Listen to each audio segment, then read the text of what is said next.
Here we are. All right, nice. Check the place out. Oh, the magic happens. Have you had Pittsburgh pickles before? Yeah, I've been in a Pittsburgh pickle. Yeah? Yeah, I mean. Hello. Hey guys. Hey, what's happening, man? How you doing? I'm Steve. Steve, nice to finally meet you. Thanks for coming out today, guys. Well, thanks for inviting us, man. Of course. So I've heard about these Pittsburgh pickles, and it's awesome that they're done right here, and I just want to check it out. Yeah, you guys have come to the right place. This is our warehouse. We make everything right in this building. Well, let's try some pickles out. Sure, yeah. I'm always up for a good pickle. That's why I brought my friend Day, comedian and podcast host, down to Verona to check out Pittsburgh Pickle. Aside from their delicious pickles, we heard they were mixing their juice with adult beverages. And since we both love pickles, and we've both been pickled, it sounded like the perfect match. I'm Steve Ford, and I was born and raised right here in PA. I'm lucky enough to know a lot of the hidden treasures and tasty treats sprinkled all across our state. Cheers. Cheers, gentlemen. Yes. But I don't know them all. So I figured it was time to hop in the car and take a road trip to see what I might be missing. Let's try Pittsburgh style first. Nice. Pittsburgh style. What's Pittsburgh style? Honestly, we like to say that pickle is a little salty, a little sweet, kind of like a lot of Pittsburghers themselves. I'll get you here and I get you right here. Today, that's the best-selling pickle made in Pennsylvania. It's abusive like my relationship with the Pirates, right? Damn keep right. coming back for it, right? So what's the original? I mean, how's that different from your Pittsburgh pickle? Sure, so that's gonna be like your classic kosher dill. That's delicious. That's like very garlicky, has a great crunch to it, which is important with a pickle. Ooh, spicy brimstone smoky. This is right up my alley. Nice. Do you guys like spicy foods? Love it. Wow, that has some smoke flavor to it for sure. Chipotle pepper. Oh, wow. Wow. Isn't that good? Mm. I'm not crying, you're crying. Okay, I'm crying. These pickles are spicy. So our bread and butter is made with a apple cider vinegar. Why do they call it a bread and butter? Like, because there's no bread or Oh, butter. you're in about this. to find out, buddy. That's probably my favorite one. Right? Nice, glad to hear it. Actually, and the other one. And the one before that. And the one before, And one that. before that. Thousands and thousands of pickles are made here every day. Hey, John. That's good, see. How are you? How you, man? Good. Nice to meet you. This is great, man. So you have the fresh. These are fresh cut cucumbers. They're packed with the spices already in them, and they're getting ready to get their hot brine bath. And that way they can be sent down to the capper, and then head down to be cooked, so they can be processed to become a shelf-stable pickle. You're kind of like the boutique pickle brand, aren't you? Kinda, yeah. But at the same time, like, we're all from this area. We have a very blue-collar mentality. You know, we show up to work every day. Like, we treat this not like, well, we're making fancy pickles. We're Right. making hard-working, like, food. Get in a jar, get in your stomach, get yourself some sustenance. Yeah, I mean, it's obviously more than a hobby. Yeah, it's turned into our entire lives, yeah. Pittsburgh Pickle was started because of a bar. This bar in the Strip. The three brothers that own it were looking to make the perfect fried pickle. Only they couldn't find the right all-natural pickle to start with. So they decided to create one themselves. You know, we started our bar in small batches. I was able to call the Allegheny County Health Department to get them to certify our church's kitchen facility where we moved our production to. Baptizing cucumbers. In Brine. It's nice because my wife and I were married in that church. It's a really special place to be able to start this company, like really off on the right foot. The cucumber it's a vessel of flavor, like where it absorbs whatever you put on there. So the recipe for that Pittsburgh style pickle is really designed around the concept of being a Pittsburgh native, you know, and that was what we launched the company on with that intention, and so far so good. I like the idea of the cucumber being like the chicken of fruit, right? You know what I mean? You get the flavor and however you want. Right. You see what I'm That's saying? it. I mean, you can do so many things with a pickle. The sky's the limit. I'd love to see this thing get going. Let's make some Fire it pickles up. and let's get it rolling. Action.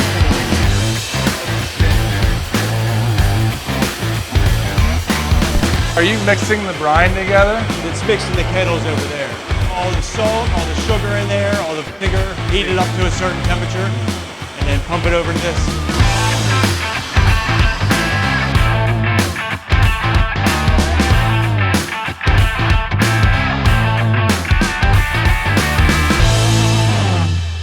While Pittsburgh Pickle is great at making pickles,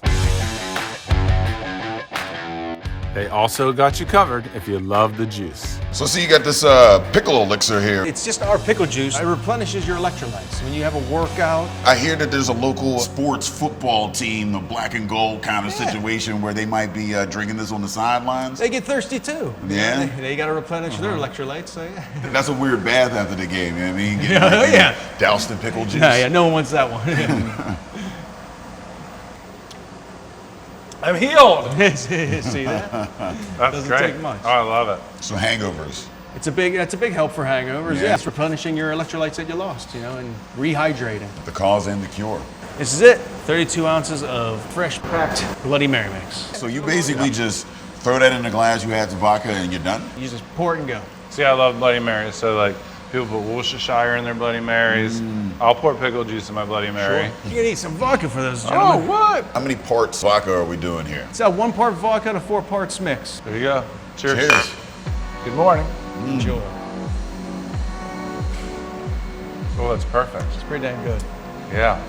Don't gotta do much. What's in it? I think everything I just named Yeah, might be right. in It's here, right? Worcestershire, the pickle juice, there's horseradish, pepper. cayenne.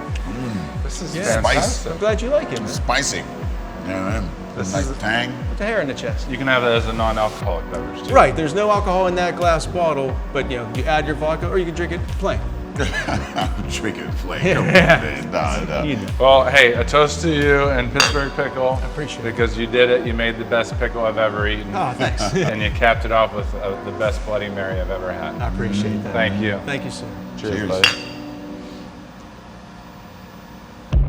After filling up on pickles and washing them down with a little briny Mary, I dropped off Day and headed to Gibsonia. It was time to have a taste of something just a little strange. Dennis, hey man, how's it going? Hey, Steve. Look at this place. Hey, thanks, This man. is gorgeous. Hey, thanks. I And appreciate wild. it. And It's different. strange. Yeah, I guess so, huh? A little bit. I hear you guys are brewing up some like really interesting beers too. Very interesting. Well, some may think it's interesting. I guess we'll see what your perspective is. Yeah, what do you got for me today? Some of our Western Pennsylvania spontaneously fermented beer. So I'm real curious how you pull yeast Yeah. from different, I don't even understand where it's coming It's just the environment. That's From the the best part. environment. It's Western Pennsylvania. It's Western Pennsylvania in a glass. from. Can we check it out? Absolutely. Let's go. I got stuff for days. Dennis and his Strange Roots team create all sorts of interesting and amazing ales. And with a few locations around the Pittsburgh area, you can always stop in to check them out. The drink I'm here to check out, wild beer. Think of yeast strains as types of dog. You Types can of- have a Chihuahua, you Okay. can have a Mastiff. They don't all play well together, but Right. they all do pretty much the same function. So think of yeast strains as individual strains from a collective group. We get our yeast strains from Western Pennsylvania and in the ambient air. And how do we gather that so we can taste it? In that cool ship right there. You have to wait until environmental conditions are perfect to do it, which is typically wintertime. You're talking about things we can't see that you can only see under a microscope. Yes. Traditional beer manufacturing, you make the beer on this side and it runs through what's called a wort chiller. It chills the liquid down real cold very quickly and it keeps it all sanitary. If you're making a wild beer, you would move hot wort, not put it through that wort chiller and into a clean tank. That's what those big And you machines- pump it right over to this guy and let it open to the air. There's ambient microorganisms that live in the air and it changes year by year, Yeah. creating vintages. Okay. And as those organisms travel in and land in there, they start the process spontaneously. And those adjustments in the environmental conditions change that vintage year from year. So in reality, from a romantic perspective, you're buying a piece of time. That's very romantic. I say it that way because you have to think of it that way, right? Yeah. You're buying a piece of 2017 of Western Pennsylvania. The environmental conditions can never be the same ever again. The soil conditions, the amount of rain, all of those things factor into what the byproduct is at the end. Okay. And then that beer is taken from there and put into barrels and aged for years. You must be very patient. I am. Yeah, you better. This beer really does sound wild. Thank you. Luckily, George the head brewer brought a few bottles over so I could taste it myself. This is authentic Western Pennsylvania spontaneously fermented sour ales. This is a 2020 vintage. That is red. Yes, it's because it's on the grape skins. Cabernet grape skins. I've never drank a red beer before, and I've the drank a first lot time. of beers.